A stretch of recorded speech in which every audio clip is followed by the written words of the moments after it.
let me get Michael Sternfield into this conversation. Mr. Sternfield, I'm assuming it's in the wee hours of the night where you are seated.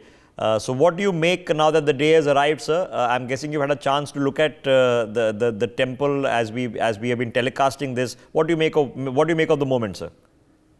Thank you so much for having me on this broadcast all the way. I am in a place called Maharishi Vedic City in the very center of the U.S. This is a complete community founded on Vedic principles, founded by Maharishi Mahesh Yogi, who has been my spiritual teacher. And by the way, I know they think it's cold in Ayodhya. Here it's minus 20 degrees centigrade. We know what real cold is here in the United States. So I personally feel, and I know I'm not a native Indian, I'm not even an NRI, but I've been meditating personally for 50 years now. And what I'd like to do is go on that deeper level of this incredibly significant, we could call it historic, but I'd say spiritually significant restoration of Ram in Ayodhya. Because Ram is the light of light. Ram is the light of life in the heart of everyone.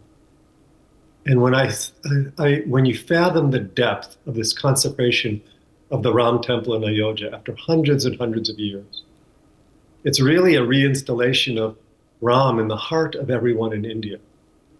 And from there, I think it will radiate throughout the whole country. These evolutionary trends will come out of Ayodhya.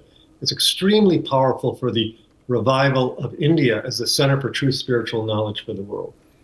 Okay, so what is that center? Because we had a conversation recently, Mr. Sternfield, and you were telling us about your association with this over a few decades, and telling the story of the audio book of Lord Ram. So you've been part of the journey for a long period of time. For some people, yoga was a big thing 30, 40 years ago. For others, they've just adopted it. It's just started. So when we are saying that there is a spirituality, and when we say that, okay, when Mark Zuckerberg needed to discover himself during a moment of crisis, he came down to India to do that. Or the Beatles did, or Oppenheimer had to read the Gita. What do we mean by it? What is the positivity there, or the lessons there that you've discovered along the way? Yes, it's true. I've been working on this a long time. About 30 years ago, I started doing these various productions of Ramayan, including this wild idea of recording the full unabridged Valmiki Ramayan as a dramatic reading. It took me 7 years to do. It's 75 hours long.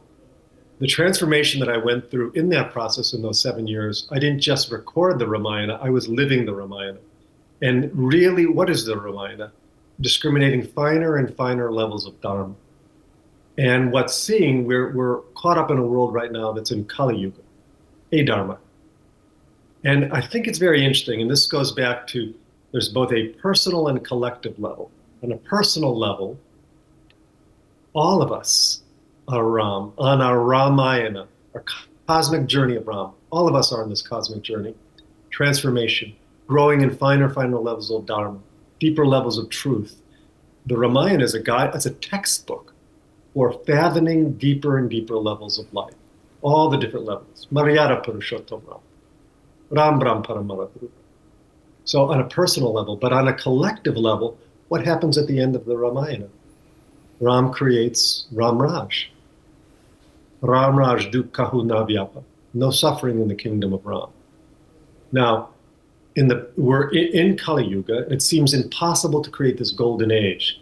Ram created this 10,000-year period after Sita left and returned to the earth. It was golden age. But remember, that was at the beginning of Dwapara Yuga, meaning the laws of nature were already declining. Here we are in Kali Yuga. I think the deepest level of the Ramayana, on a collective level, is that we have the capability of creating this mini golden age, mini Sat Yuga within Kali Yuga. No, so you mentioned golden age, and I've sort of been discussing that since this morning and before that. Progress is not a straight line. So yes, indeed, there are golden ages and there are dark ages. History tells us that. For more such videos, Subscribe to the NewsX YouTube channel, hit the bell icon.